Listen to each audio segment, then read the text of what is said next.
Mari yuk kita sama-sama siapkan hati dan pikiran kita. Kita mau menyembah dan memuji nama Tuhan dengan sepenuh hati kita, dengan sepenuh jiwa kita. Haleluya. Mari kita sama-sama angkat pujian ini. Haleluya Yesus. Ketika hatiku telah disakiti, ajarku memberi, hati mengampuni. Ketika hidupku telah dihakimi, ajarku memberi, hati mengasihi. Ampuni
kami Bapa, maka kami tidak akan gentar Tuhan, berjalan bersamamu Tuhan, melangkahi kehidupan kami hari demi hari Tuhan.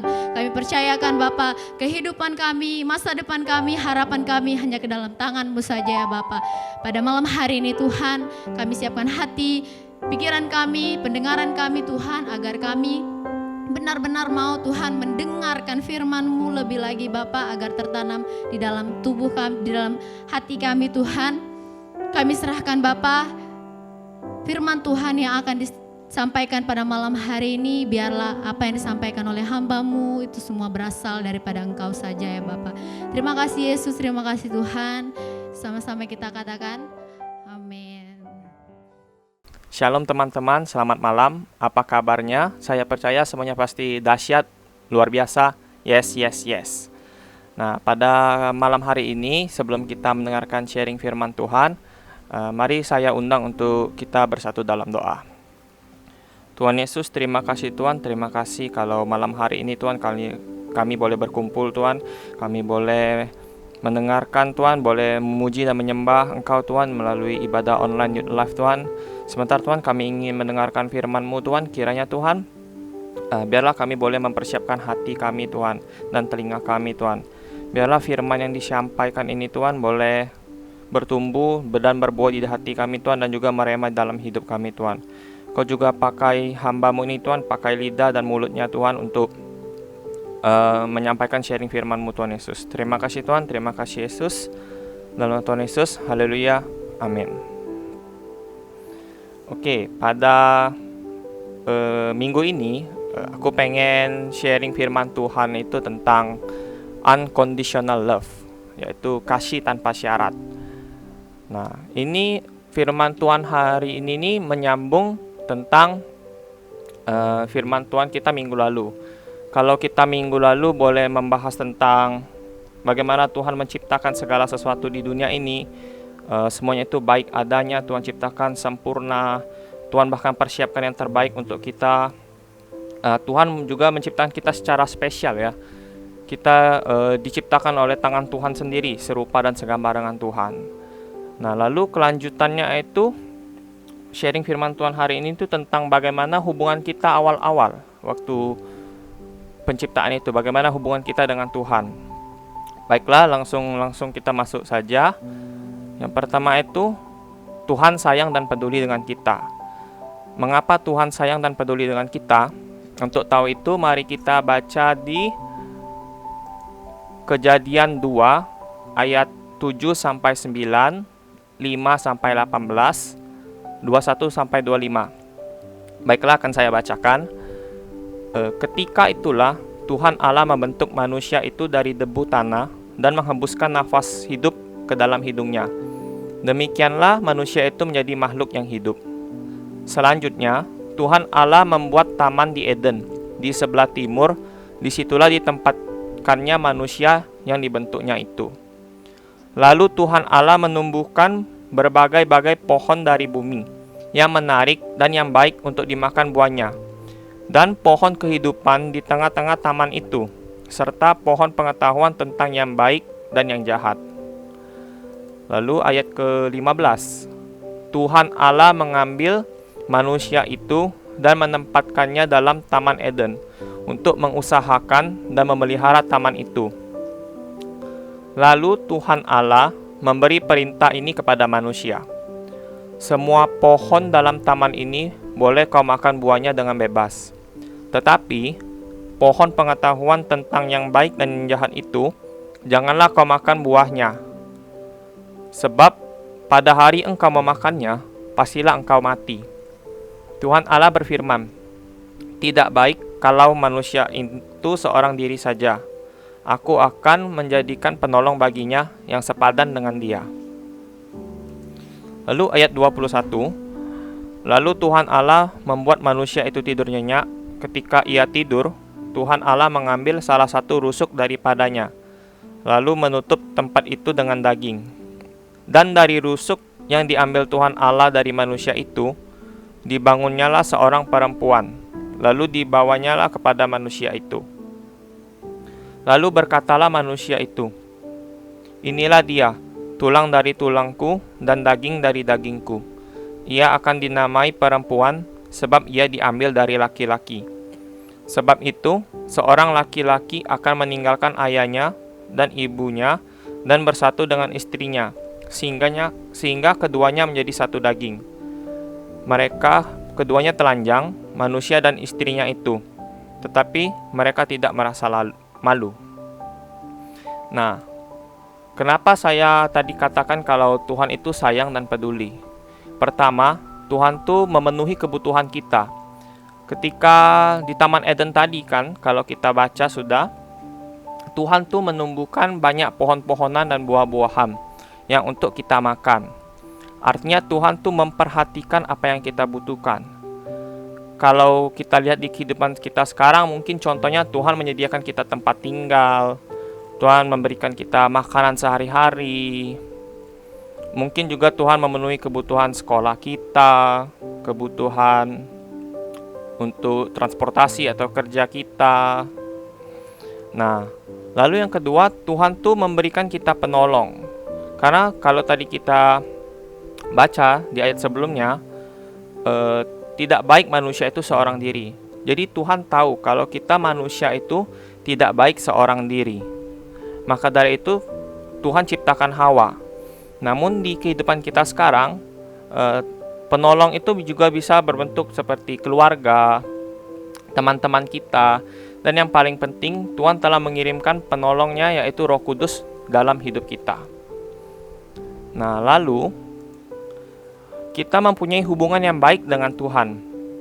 Pada awal penciptaan itu, kita tuh bisa bertemu langsung dengan Tuhan, bercakap secara langsung dengan Tuhan, tanpa perlu ada rasa malu ataupun rasa takut. Selain daripada itu, Tuhan tidak hanya cuma memberikan kita segala sesuatu untuk dinikmati begitu saja. Lalu Tuhan juga memberikan kita tanggung jawab dan perintah. Tadi kalau kita baca, Tuhan menyuruh kita untuk mengusahakan taman.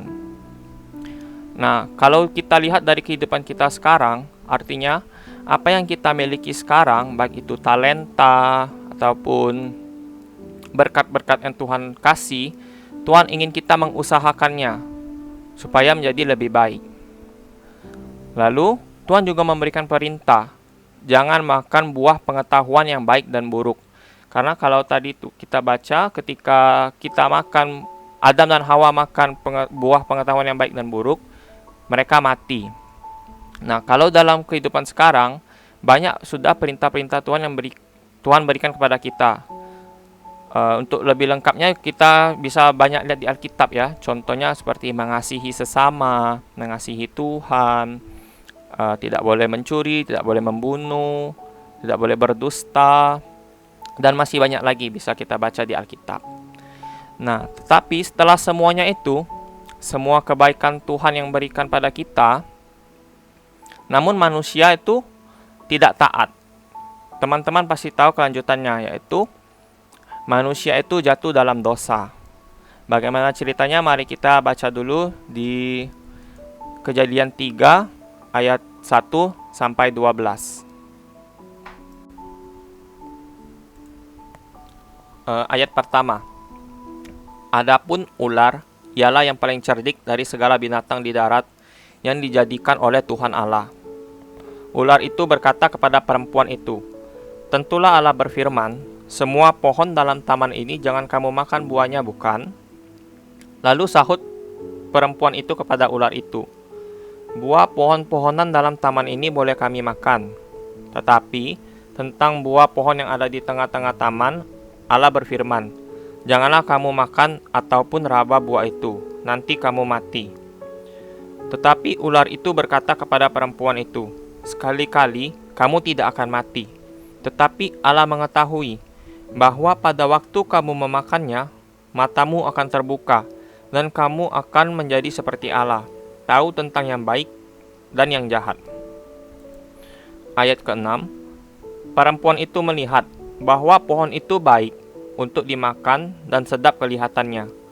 Lagi pula, pohon itu menarik hati karena memberi pengertian. Lalu ia mengambil dari buahnya dan dimakannya, dan diberikannya juga kepada suaminya yang bersama-sama dengan dia, dan suaminya pun memakannya. Maka terbukalah mata mereka berdua, dan mereka tahu bahwa mereka telanjang. Lalu mereka menyemat daun pohon ara dan membuat cawat. Ketika mereka mendengar bunyi langkah Tuhan Allah yang berjalan-jalan dalam taman itu pada waktu hari sejuk, bersembunyilah manusia dan istrinya itu terhadap Tuhan Allah di antara pohon-pohonan dalam taman. Tetapi Tuhan Allah memanggil manusia itu dan berfirman kepadanya, "Di manakah engkau?"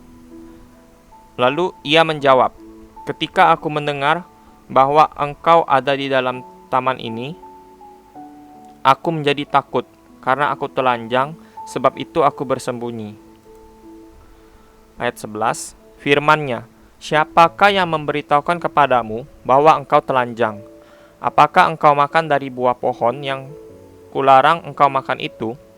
Manusia itu menjawab, "Perempuan yang kau tempatkan di sisiku, dialah yang memberi dari pohon itu kepadaku, maka aku makan."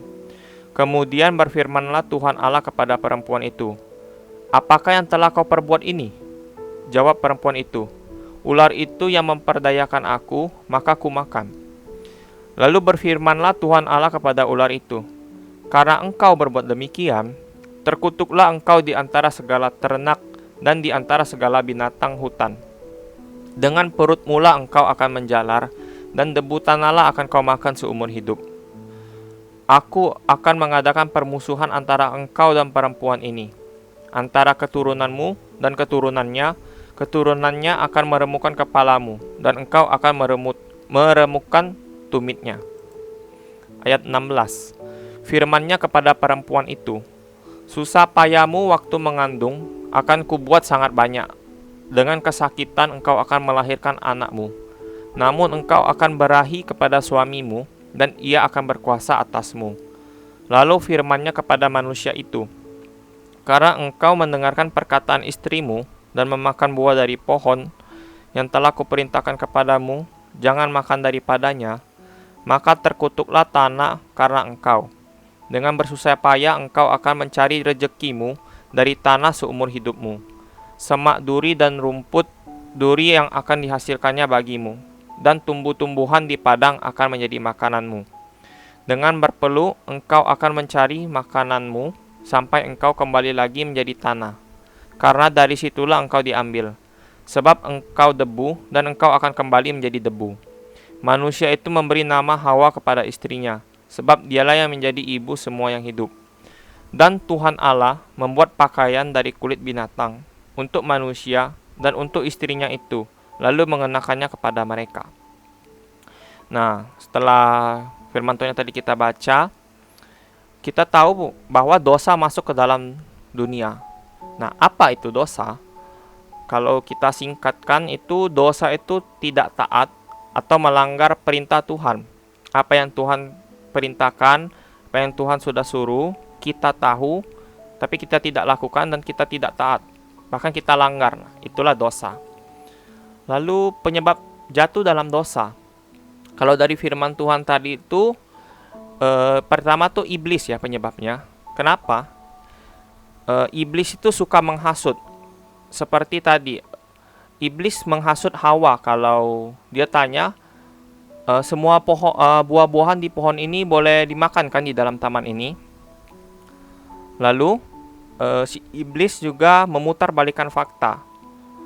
Katanya kan sebenarnya kalau makan buah pengetahuan yang baik dan jahat, maka Adam dan Hawa itu akan mati. Tetapi tadi iblis berkata sekali-kali tidak akan mati. Bahwa maka malahan Adam dan Hawa itu bakal menjadi seperti Tuhan. Nah, inilah kalau bisa dibilang jurus iblis ya. Ini jurus iblis dari zaman dulu, yaitu iblis suka menghasut manusia, dan lalu dia memutarbalikkan fakta. Apa yang tidak boleh, iblis katakan boleh. Nah, kita sebagai anak-anak Tuhan, kita harus sadar kalau iblis itu suka menghasut dan memutarbalikkan fakta.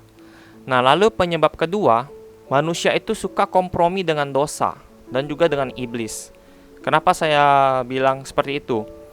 Ketika tadi Hawa ditanya oleh iblis, Hawa tuh sudah menjawab kalau buah pengetahuan yang baik dan buruk itu tidak boleh dimakan. Tetapi pas Hawa itu dihasut oleh iblis, Hawa mulai berpikir dan dia juga mulai lihat-lihat buah itu. Katanya buah ini enak. Juga kalau kita makan sepertinya bagus. Malahan dia kasih ke suaminya, ke Adam. Nah, artinya itu Hawa tuh berkompromi dengan dosa. Sudah tahu tidak boleh, tapi masih dilakui. Sama kayak kehidupan kita.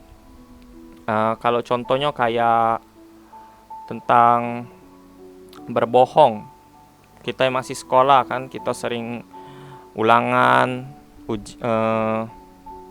bikin PR, latihan. Kita tahu bahwa menyontek itu dosa, tapi kita masih ngelaku ke tanda kutip nggak apalah sekali-sekali. Atau mungkin kita yang sudah bekerja, apalagi di bidang keuangan, megang duit kan, sekali-sekali lah nggak apalah pakai duit kas, nggak ada yang tahu. Nah, kita tahu yang itu dosa, tapi kita masih laku ke, kita kompromi dengan dosa. Nah, yang kayak gitu nggak boleh. Baik besar maupun kecil, dosa kita tidak boleh kompromi. Ketika kita kompromi dengan dosa, disitulah kita mulai sudah kalah. Kita sudah kalah dari iblis. Nah, lalu apa sih akibatnya ketika kita jatuh dalam dosa? Akibatnya itu rusak hubungan kita dengan Tuhan. Kalau tadi kita baca, pas Tuhan panggil ingin lihat Adam dan Hawa tuh merasa takut karena tubuhnya telanjang. Artinya Adam dan Hawa tuh takut karena dia sudah melanggar perintah Tuhan, sudah tidak taat dengan Tuhan. Yang awalnya mereka dekat, Adam dan Hawa tuh dekat sama Tuhan, bisa ngobrol sama-sama. Sekarang mereka jadi takut. Nah, begitu juga dengan kita. Ketika kita ngelakukan dosa, misalnya bohong, atau nyontek, atau mencuri, kita pasti ngerasa tidak tenang, ada ngerasa takut ketahuan, takut ketahuan lah. Lalu selanjutnya tuh kehilangan damai sejahtera. Nah, awalnya kan Adam dan Hawa tuh kan enak sudah di Taman Eden, sudah disediakan oleh Tuhan, tinggal diusahakan tapi ketika mereka jatuh dalam dosa, mereka malahan diusir dari Taman Eden. Mereka tidak bisa nikmati lagi pemberian-pemberian dari Tuhan. Begitu juga dengan kehidupan kita. Ketika kita jatuh dalam dosa, contohnya kayak kita mencuri atau berbohong, kita pasti ngerasa tidak tenang, takut ketahuan, takut dihukum, ngapo-ngapoi, rasanya khawatir. Terus apalagi misalnya kita mau berdoa, kan kalau kita mau berdoa, mau baca Alkitab, terus kita habis ngelakukan dosa, kita rasanya udah enak di hati.